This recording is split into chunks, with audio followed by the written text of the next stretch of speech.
VI third semester का student हूँ।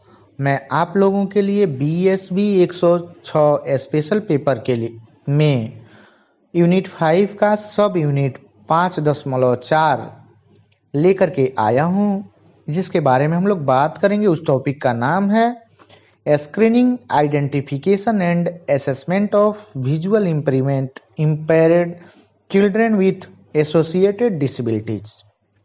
इसमें सबसे पहले हम लोग जानेंगे कि स्क्रीनिंग क्या होता है। ब्रिलियंट पी 1991 के अनुसार स्क्रीनिंग एक समग्र जनसंख्या में उन व्यक्तियों की पहचान करता है जिनको विकासात्मक अवस्था में हस्तक्षेप से लाभ प्राप्त हो सकता है।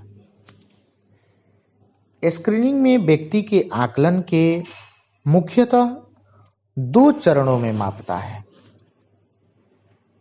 उसमें सबसे पहला होता है तत्कालिक स्क्रीनिंग। तत्कालिक स्क्रीनिंग में यह एक विशाल समूह पे किया जाता है।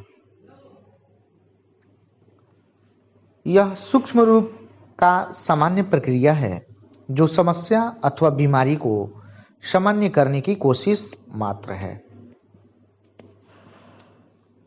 दूसरा होता है अग्रिम स्क्रीनिंग। यह व्यक्तिगत तौर पर विस्तृत आकलन और पहचान करने की महत्ता और विस्तृत प्रक्रिया है,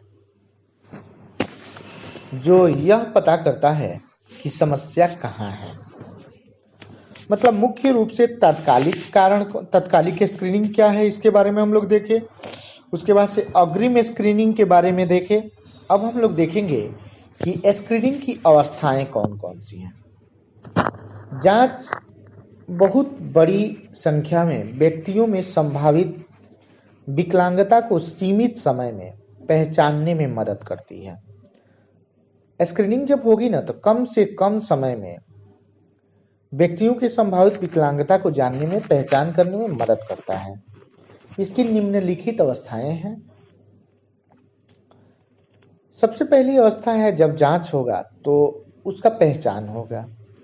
पहचान होगा तो आकलन हेतु योजना बनेगा और फिर उसके बाद से निदान करेंगे उसके बारे में। स्क्रीनिंग के लिए 3 महत्वपूर्ण आवश्यकताएं होती हैं।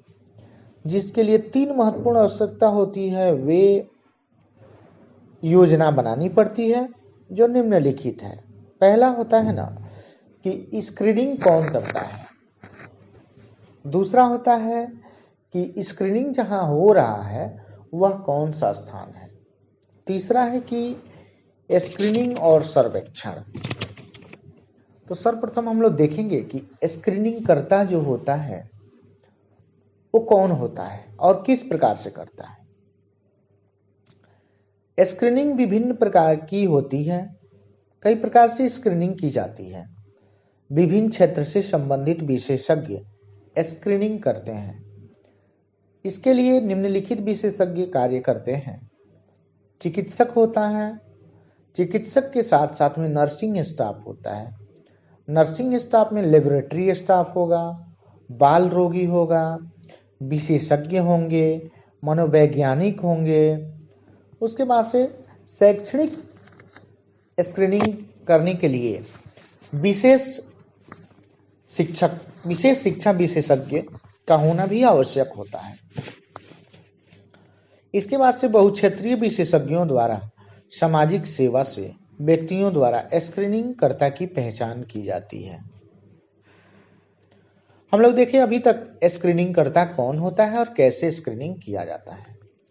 अब हम लोग देखेंगे स्क्रीनिंग का स्थान क्या है, माने किस जगह पे स्क्रीनिंग किया जाता है। स्क्रीनिंग ग्रामीण एवं शहरी समुदाय में सुविधा एवं उपलब्धता के आधार पर कहीं पर भी किया जा सकता है। जहां भी व्यवस्था अगर ठीक ठाक हो, बैठ वहां स्क्रीनिंग किया जा सकता है।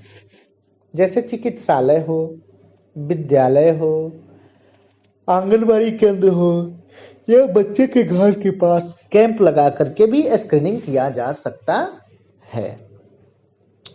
स्क्रीनिंग एवं सर्वेक्षण। स्क्रीनिंग को सर्वेक्षण से अलग करना एक कठिन कार्य होता है, अतः ये आपस में जुड़े होते हैं। इनका मुख्य उद्देश्य है शरीर की संरचना एवं क्रिया का पता करना, जो क्षमता या विकलांगता को बढ़ा सकती है, जिसकी पहचान चयनित मापन या परीक्षा के द्वारा किया जाता है। स्क्रीनिंग मेथड, विधियां स्क्रीनिंग की कौन कौन सी होती हैं?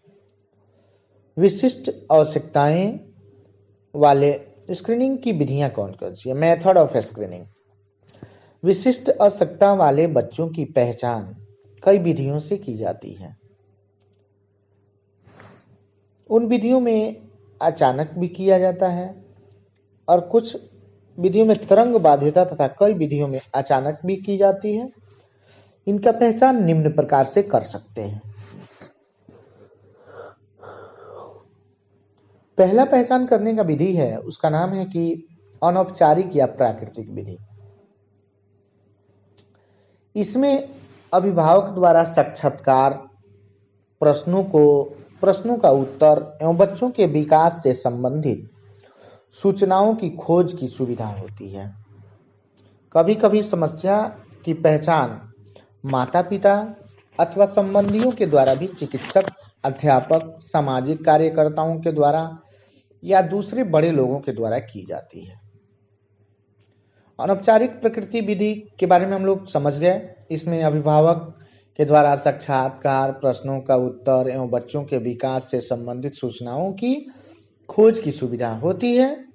कभी कभी समस्या की पहचान माता पिता अथवा संबंधित के द्वारा या चिकित्सक, अध्यापक, सामाजिक कार्यकर्ताओं के द्वारा या दूसरे बड़े लोगों के द्वारा भी की जाती है।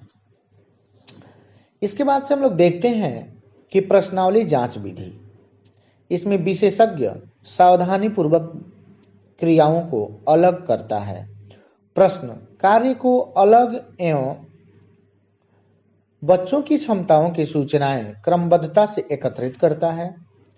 इसमें माता पिता से प्रश्नावली द्वारा रिपोर्ट प्राप्त करते हैं। सामूहिक जांच विधि, इसमें बच्चे के विकास एवं व्यवहार का अवलोकन किया जाता है। अब अवलोकन करने की विधियां कौन कौन सी है? स्क्रीनिंग की विधियां, इसमें 1982 में नाई स्मिथ ने ध्यान रखने योग्य निम्न 7 तत्व बतलाए। सबसे पहले उन्होंने बतलाया था, नाइस स्मिथ ने, पहला कि दशा का स्तर क्या है, दशा का गंभीरता क्या है, प्रभावशाली विचार, स्क्रीनिंग का समय क्या है, दशा की पहचान करना, त्वरित पहचान की उपयोगिता, लागत का प्रभाव, स्क्रीनिंग के लाभ। स्क्रीनिंग एक प्रकार की जांच प्रक्रिया है जिसके द्वारा जो सामान्य बच्चों के पहचान कर अलग किया जा सकता है। लाभ है जो निम्न, पहला होता है स्क्रीनिंग को संभावित पहचान करने में सहायता मिलती है। दूसरा होता है यह घर जाकर के सर्वेक्षण करता है। इस प्रकार हम लोग देखते हैं कि स्क्रीनिंग क्या है, आइडेंटिफिकेशन। अब अगले क्लास में हम आप लोगों को बताएंगे कि इसके असेसमेंट कैसे होगा और विजुअली इंपेयर्ड चिल्ड्रन जो होते हैं उनका विथ एसोसिएटेड डिसेबिलिटी के साथ में कैसे इसको एसेस करेंगे। जय हिंद, फिर मिलते हैं नेक्स्ट क्लास में।